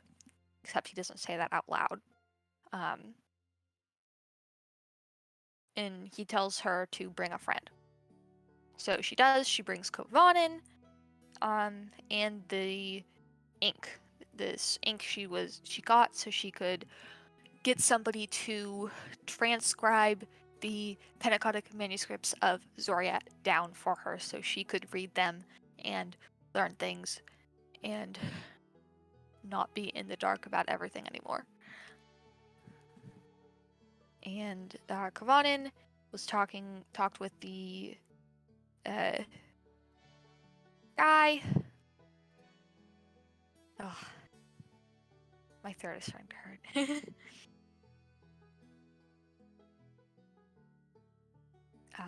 Talked to the guy, and basically was like, Zazi's a good girl. She's good. She's a great person. And the guy was like, yeah, cool. I trust you. Here's the book. Be safe. And then they leave. And then the bar, and the fire, and the everything. Yeah. So yeah, big fight. Yeah, I'm gonna get. Let me run through that real quick. You guys get the manuscripts. You fly around. You end up going down to the bar. You guys are fighting these weird creatures that like are basically tentacle vampires, and you know. Wait. What is Steve saying here? I'm listening to this. Okay, Steve. Steve's in here trying to like tell me how to be an interviewer. And you know what? This is the first one. It's important that somebody like recaps. Okay. All right, Steve. Yeah. I also like to yap. I like to talk about Zazi. Yeah. So yeah, there we go. This is perfect. All right. So you guys fight them, and then you escape basically Lower Sharn after all this stuff's going down.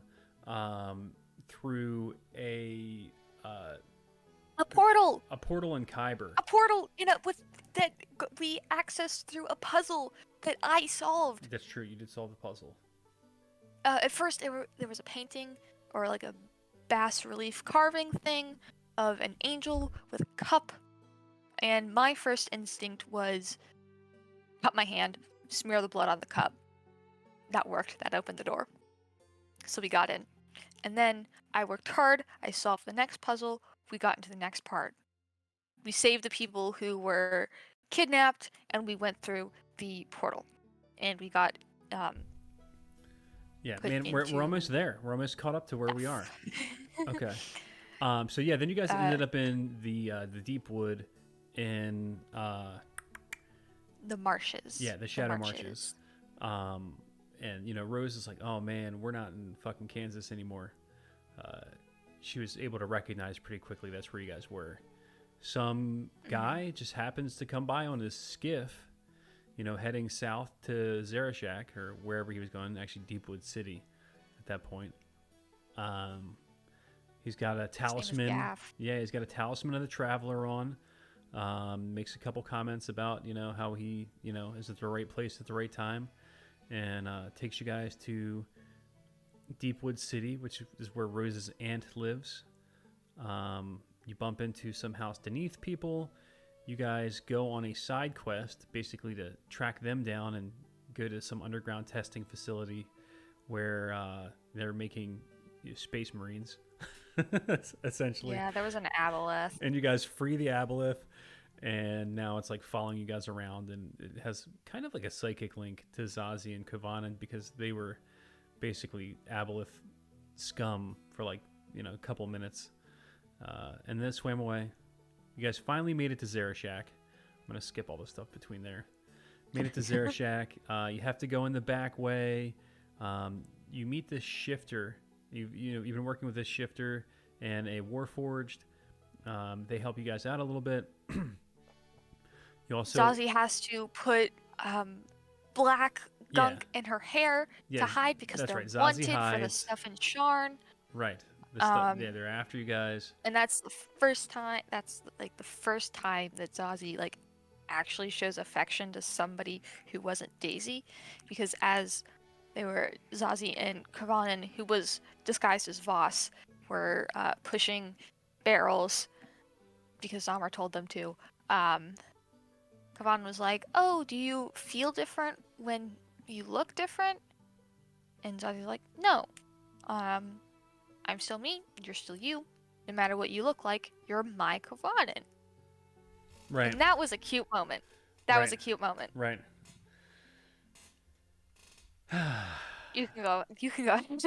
No, you're fine. You're fine. It's just we're almost to the point where we left off. So, Yeah. and it's kind of funny because we're getting less in depth as we get closer to where we are. So anyway, yeah. So yeah, you guys, a little bit of sparks fly between you guys a little bit as this time goes by. And there's only one bed in the inn. That's right. That's right. You got us with the one bed in the inn trope. There was 2 rooms, and one had 2 beds, and the other one had 1. And you guys were like, oh, we'll share the one, and whatever. You know what happens. Oh no, we have to share the one. Oh no, how horrible. This definitely isn't affordable at all. Yeah. Yeah, we don't have all the money in the world, but it wasn't affordable. You guys didn't have anywhere else to go, and that was the place where Zamra had moved the beer into. Anyway, we don't need to get in all that.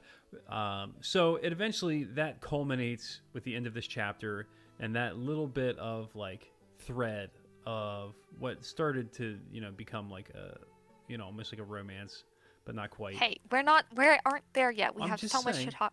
Erica. Let's not get into Erica right now. Don't give it away. Erica, okay. Yeah. You know what? I think we should just skip the whole Erica part because that's all going to get covered when Lucian goes. Although the important part of all of that is that the cult activity that was happening with Erica and the blood shard or whatever it was called. Right. It was a sliver of the Unmaker was being like released, which is it's one of the overlords. For the listeners and the players, not the characters, was being released, and it was kind of nuts. The players all fought against it, and it as it was trying to manifest, it was able to kind of take hold of Erica, who is Lucian's cousin, who is actually. Hey, that's not the important part. I'm just saying. Well, not to Zazi. Okay. Anyway. The important part is that the cult activity that was happening around Zarashak at that time, because of that, was very reminiscent of stuff that Zazi had previously seen. And also, another important thing to Zazi in Zarashak, it was going with Kovanen to the Church of the Traveler. Right. Because they went and they talked to the mentor. And he basically told them, hey, Veer is Kovanen's Veer is your Kovanen's grandfather. Essentially. Get fucked. Yeah. Zazi probably wasn't a big fan of that, but no, she was not. So yeah. Then we can talk about the end of the fight. I hear you, Mouse, raging in the Discord about me not talking about the kiss. I hear you, and I will talk about it. So, big fight with Erica, all of that. Kovanen was dropped once, he got back up, he's about to die. Erica blasted death ray at us. We make dex saving throws, but in the thing, Zazi is like standing next to Kovanen as they're doing it. She grabs him, she gives him a big ol' smooch, and then she pushes him out of the way. And then also gets out of the way of the death beam. And yay, they both survive. Everyone lives except for Erica. And yeah. Yeah. And a bunch of stuff happens after that. We'll definitely cover that in the Lucian part. And it's also kind of where we're picking up next episode. So that I think that from there is going to get recapped pretty well. Yeah. All right, so that was a lot. And, there's still people listening, so, you know. Good God. Why are you guys here? Yeah, so it must not have been that bad. All right, so that was a really good answer to the first question. That's the first one. That's the first question. Okay, Dude, I told you I could talk for hours about it's Zazi. it's fine. It's fine. We'll I I warned you about this. yeah, we'll keep the next ones a little bit tighter. But let's take a quick bio break, No. real fast, and Yes, sir. we can come back to this. Yes, Thanks. sir. And anybody else So that has sad. any questions can kind of, or comments, especially from the, players that they want us to go back and cover, or from what they've done so far, is tell us that we shouldn't have covered that, whatever. Anyway, but we'll be right back.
feedback?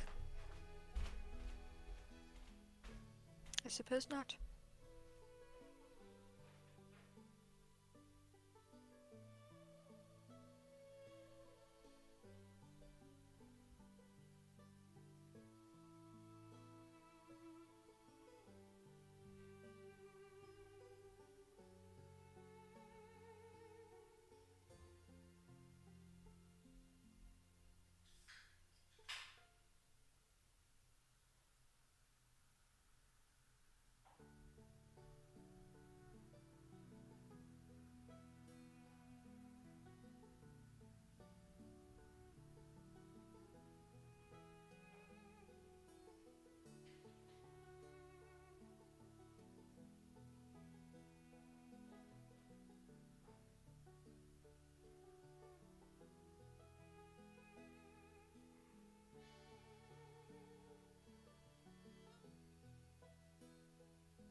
I have an audience question! What's Zazi's favorite chapstick brand? Zazi doesn't have one. Zazi doesn't really care. I'm back. I care. Damn it! Are we going to talk about chapstick? Did I walk in on you talking about chapstick? Look, an audience asked me about it. Audience asked me. Who? I have to answer the audience questions. Oh God, that's one of the players. You can't use that.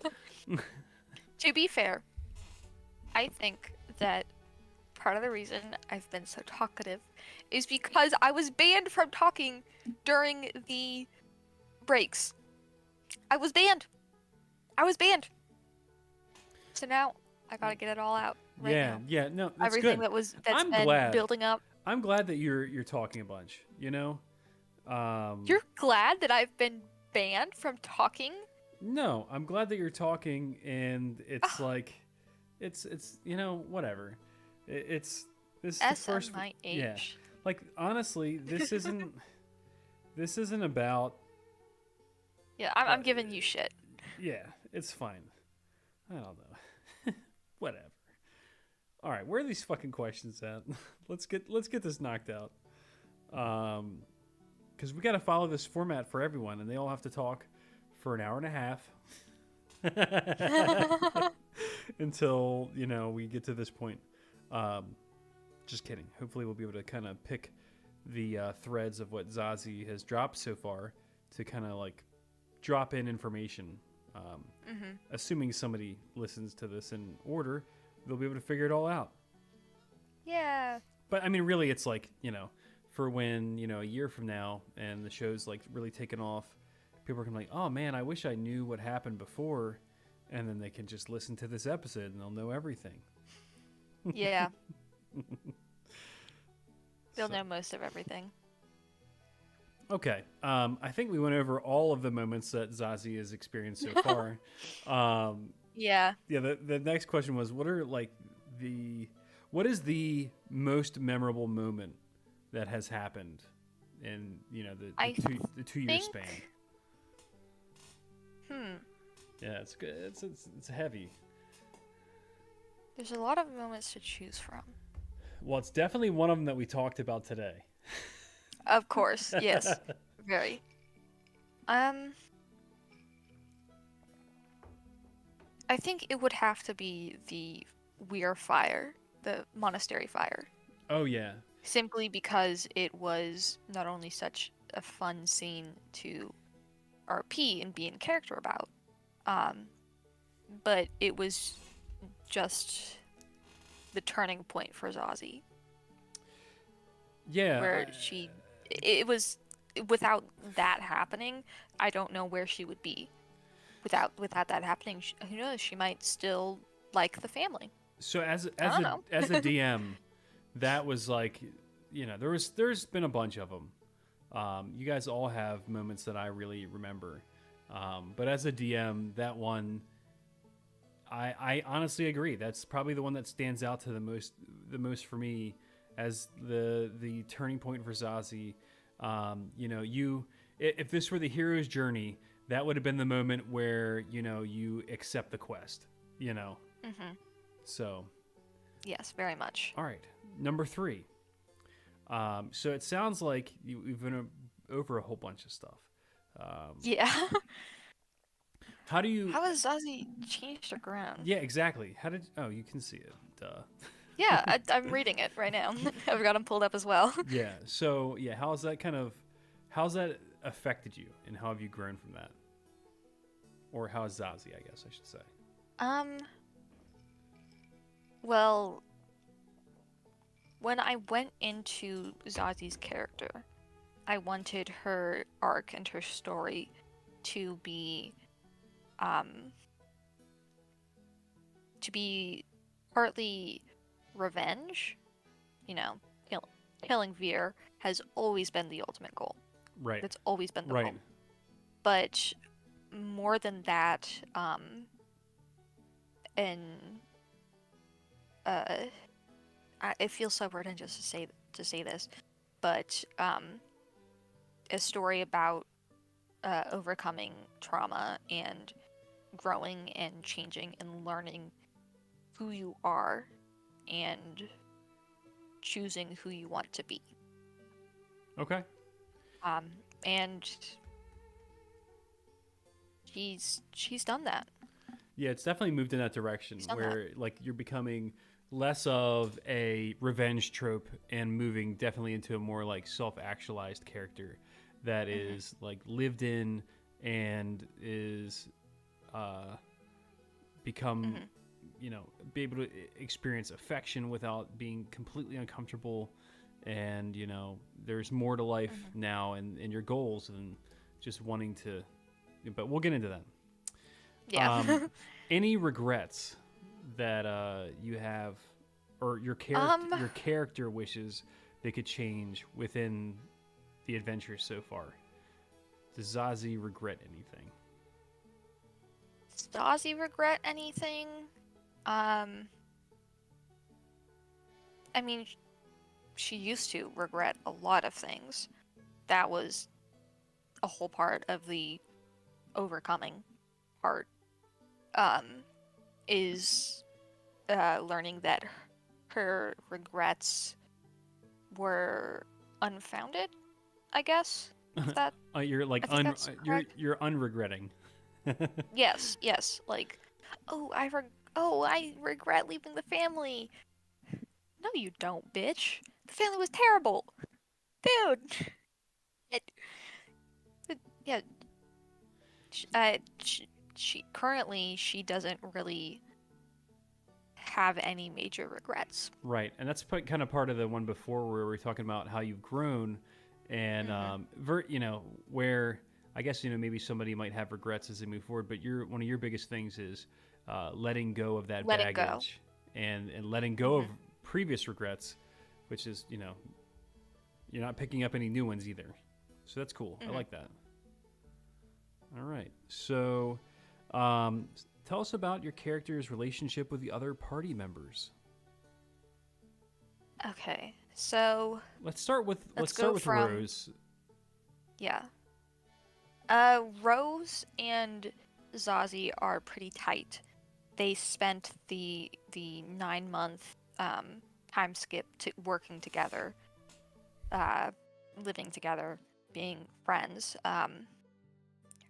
Zazie very much trusts Rose, um, and looks uh, and thinks of her as a a very good friend, um, someone she can rely on.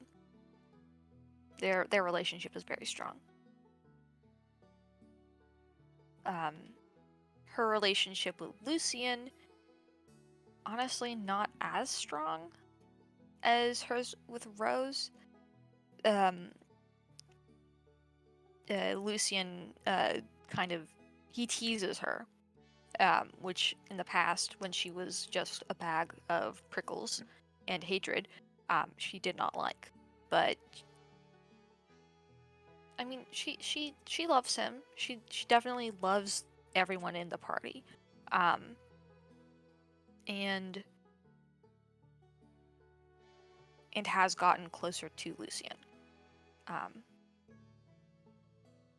their relationship probably doesn't have the level of seriousness that hers with Rose has. It's more playful, I would say. More built on having fun rather than I don't want to say supporting each other, but something to that effect. And saying that, it feels to me like some people might get the impression that Zazi doesn't really care about Lucian, but she does. She does. Yeah, it's just not. It's just not. Yeah, it's not as serious. It's a different kind of friendship. Yeah, like you guys are close. You know, you guys battle together. You know, like both the two of you. I mean, I have definitely been in some sticky spots and saved each other's lives.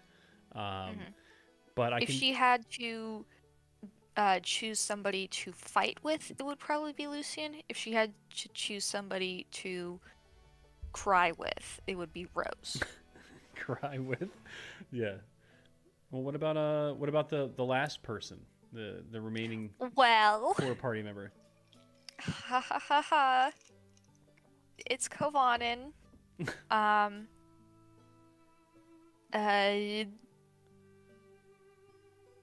It's her Zazi's relationship with Kovanen is both complex and very simple. Kovanen was the first person she opened up to about the family and her time in there, and he was the first person to like consistently reach out and I'm not finding the word. He was the first person to really reach out consistently and keep at it, even when Zazi was trying to push him away. Right. I mean, whereas Rose, you know, Lucian was always just like, yeah, whatever, you know, cool. Let's enjoy ourselves. Kind of like you said, you guys, when you hang out in capacity, maybe even made fun of you about certain things. Rose, where you're like, hey, I'm not ready for this right now. And Rose is like, hey, I respect your boundaries. I'm not pushing your boundaries. And Kovanen was like, let's talk about this, you know? Yeah. You know, not that, I mean, I guess I could say that he didn't respect your boundaries, you know? Because, you know, he really wasn't. But I guess the thing that there was, you needed that, you know? Someone to push your boundaries a little bit and open you up so that you could, you know? Yeah. So yeah, he is the person she trusts the most. He would be the first person she would go to for pretty much any problem. And like that trust and that connection, as connections tend to do when they get stronger and deeper, it formed into, you know, attraction. And that feels kind of awkward to say, because Waffle's player, Kovanen's player, is on call with us, but muted. So and yeah, it's kind of awkward to say. It's awkward. Here, no, I'm gonna actually break the ice on this one because I'll go into this as well. So I have like one of my DM PC characters, Zamra, has, you know, over time kind of formed a relationship with Lucian. Over time, it was like instantly. It wasn't instant. it was just way faster than whatever yours was. And it's like, oh well, hey, we're all just playing a game together, and these connections happen, and it's like, well, it's just like a couple of middle-aged dudes, like playing out this scene. Obviously we don't do anything too crazy. Like it's a fade to black game. It's not like a, anything, but we're telling each other we love each other and all that shit. It's kind of like to talk about it, like as it being real is definitely different, Mhm. Yeah. So, yeah. Yeah. So at the moment, they're kind of together. I mean, there's no official label put on it, but they kiss, and they cuddle now, so whatever. But yeah, there's no official label on anything. Yeah, it's fun. Yeah. But it's more than nothing, which is pretty interesting to see happen. I enjoy it. Okay, and then I'm glad that it can bring you joy. Yeah, and Gatera, obviously. Yes. I know we covered that a little bit, but has been pretty distant since Grimvor died. Yeah. So who knows? Maybe next year you'll figure out why. Yeah.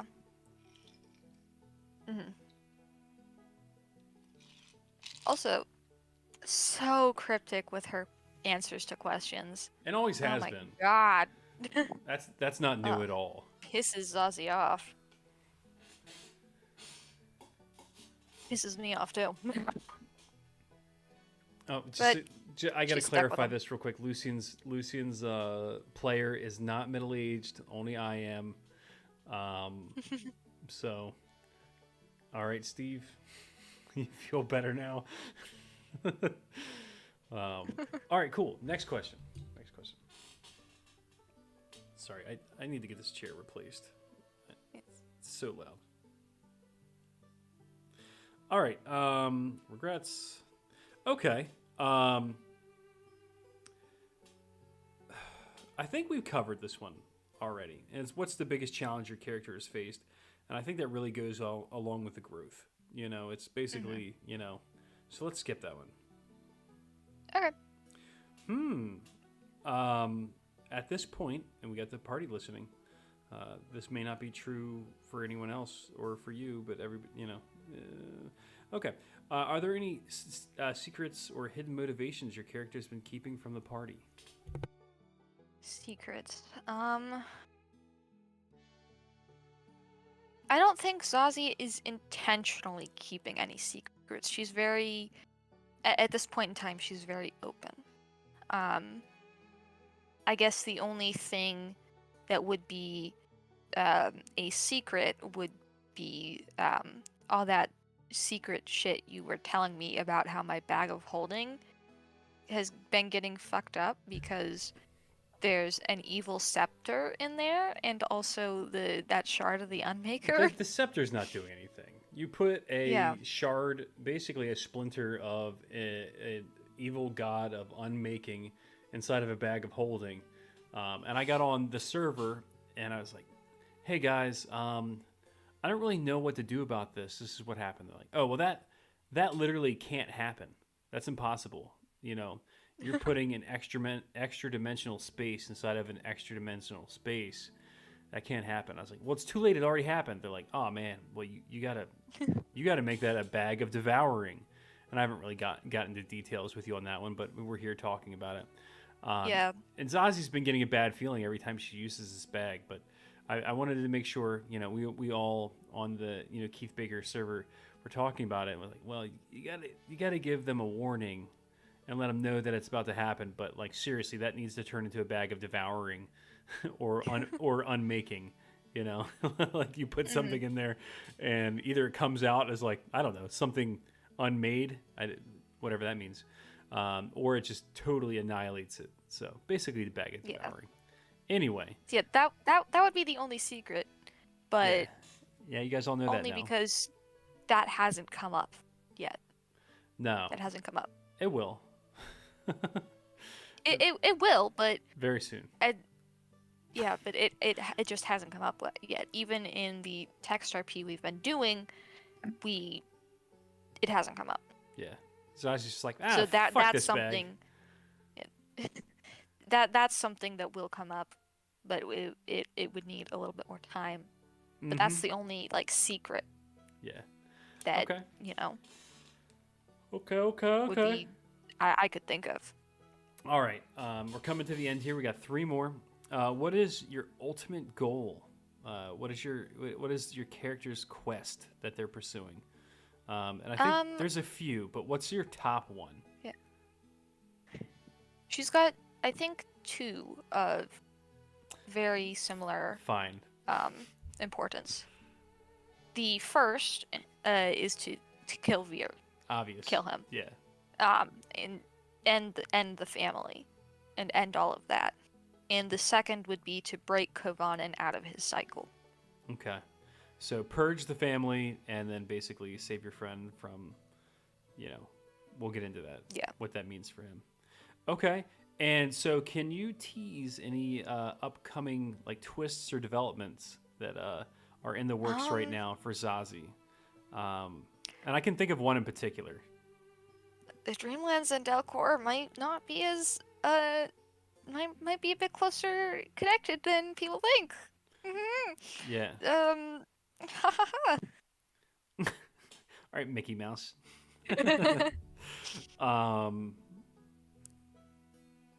Okay. And I don't know how much more to say on that specific matter without. That's a good one. That's a good one. All right. So, and if your character could give one piece of advice to new adventurers, what would it be? Don't. Don't. Just don't. Go home. Go home. You don't want to deal with this. Go home. Go get a job on a farm. Go live a peaceful life. Just go home. All right. So now before I was actually, we talked about this.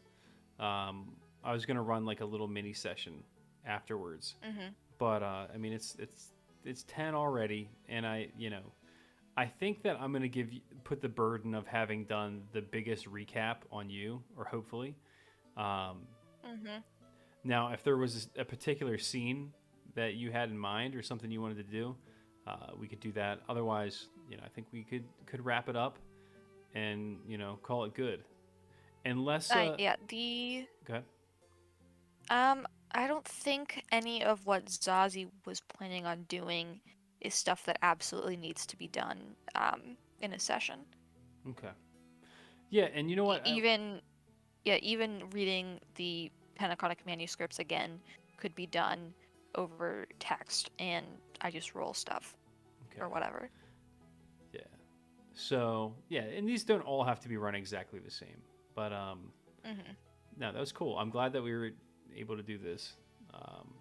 All right, guys. Anybody that's on there listening, I'm gonna take some like questions and comments from you guys and talk about those real quick. It looks like one of our players mentioned that I married him. The DM Yes. The DM married one of the players. So that's one. Zazi likes chapstick. Well, That was a question specifically asked because I am not allowed to talk about chapstick. Yeah. Well, I mean, I think we're probably on the delay right now. So I'm going to go ahead and type in the channel.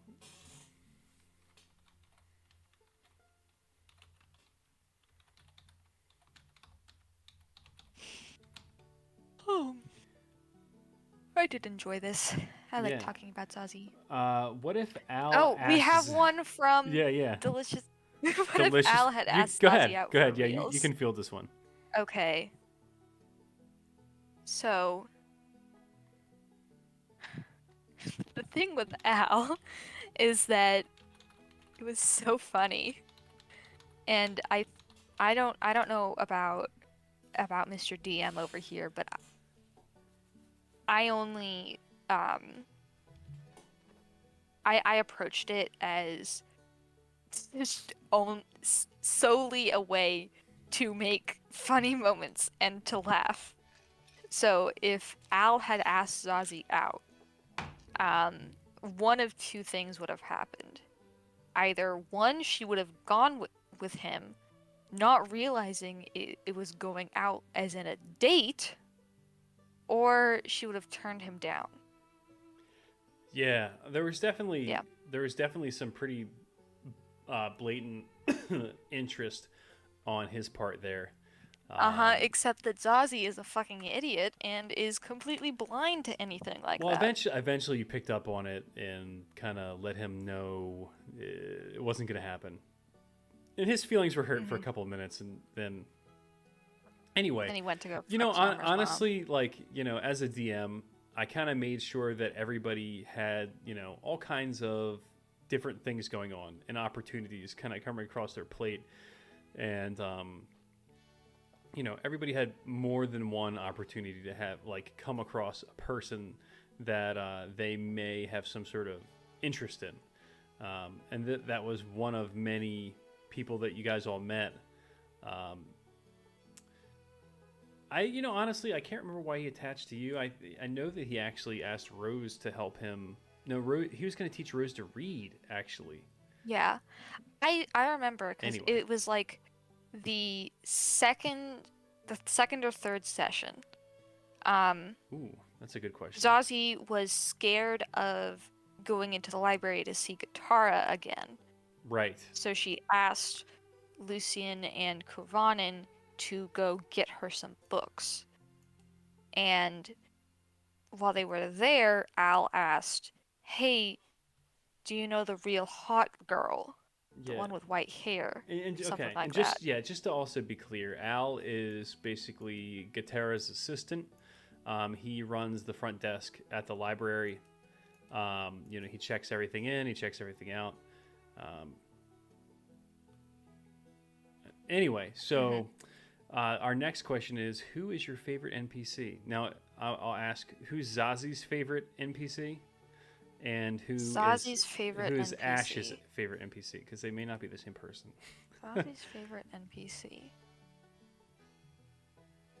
Zazie. Daisy. Daisy? 100% Daisy. Okay. Kavanen's cat. Kavanen's familiar. Yeah. Zazie's cat. Daisy is their own person, okay? And Daisy don't need no material realmer to be a real cat, okay? Here we go. Kavanen is Daisy's elf. Perfect. Perfectly sums it up. Elf? Elephant. Quotation marks. Whatever. Elephant? Waffle wrote it, not me. I don't know what it means. Anyway, Ash's favorite NPC.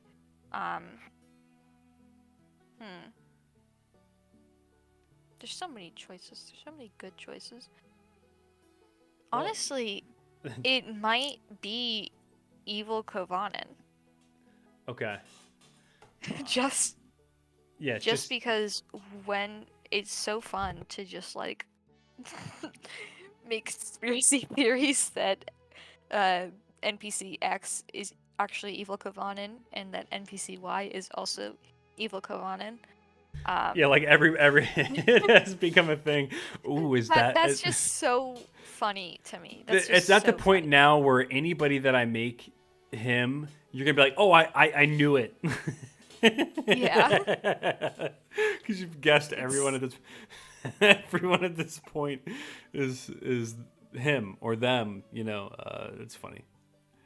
All right. It's just so funny. Oh, all right. I mean, I feel like that covers it. There's more time left, but I don't feel like we need to stretch it out longer, just to do it. We can do some shit talking. Yeah. All right. Let's do some shit talking. Okay. Who deserves to be shit talked? Who's your least favorite NPC? Yeah. Least favorite NPC? Yeah. Rad. Rad. Rad. Of That course, it's rad. that's Oh, that's lame. Or wait, I can't say that dude, anymore. My bad. dude. Not just because of the name thing. He dated Vea. He dated Vea. Oh, that's right. Vea was like honeypotting him, Whoa. during the whole thing. Can we say that on YouTube? I mean, that's Can you what say honeypotting? I don't know. I don't know. I don't know. It's like the I don't know. I don't know how else to describe it. That's what she was doing. She was using the at least what I'm assuming is what's happening is she was using the promise of a relationship or more with him to get him to join the cult. Yeah, I mean, Yeah, I think and to be a sacrifice Courtney and then to die said it because though, we but haven't seen him. but Courtney said it right. That's low hanging fruit. There's got to be somebody else that, you know, I know who Ash. I mean, I'm sorry. I know who Zazi hates the most. Obviously, it's the same one that you like the most. Yeah. So who does which one does Ash hate the most? And you still is it? That's not rad. Yeah, Okay. it can't be. No one actually hates Ash Rad. hates He's the like most. vanilla ice Not cream. rad. Just like, it's okay. Um, Al is fun to hate on, but I don't hate him. Um, hmm. It might be Lucian's family, honestly. His asshole dad, his asshole uncle on his mom's side, his asshole uncle on his dad's side. All of them. I hate them so much. Yeah, they're like, they're just assholes. They all have Yeah, a ton of money. That's all they sits care off my about. asshole sensor, and good God, Yeah, Zazi is going to make them cry. I hope. yeah. It should be interesting to see what happens. We're Look, doing a little. if I get to pull a butter knife out on Lucian's dad, then I get to pull out the whole rapier on his uncle. Yeah, I mean, we'll see what happens there. Yeah. Yeah. All right, cool. Well, What about you? Who's your favorite, your least favorite NPC? well, I mean, this isn't about me. This is about Zazi. But my least favorite NPC is probably Sprocket. He's a second party member. You can't choose that. Just kidding, Lucian. It's let's see. My least favorite NPC. That's a great question. Let's see. Who do I hate the most? I'm not really gonna get into this and make it a thing. It is the Inquisitor. Yeah, that makes sense. The Grand Inquisitor. And you know why I'm going to say that? Because Felt is basically, one of my PCs from a different campaign, and the two of them are at odds. And, there's an interesting storyline I have written out there between the two of them that you Never don't got off the ground. that way. No, it's still happening. You guys don't know about. Or at least it's an Easter egg that they have planted there intentionally for you two to find. I mean, for not you two, but for everyone to find. But no one's really biting in on it. But the two of them definitely are doing shit that is kind of volleying back and forth and influencing the world, really. So, yeah.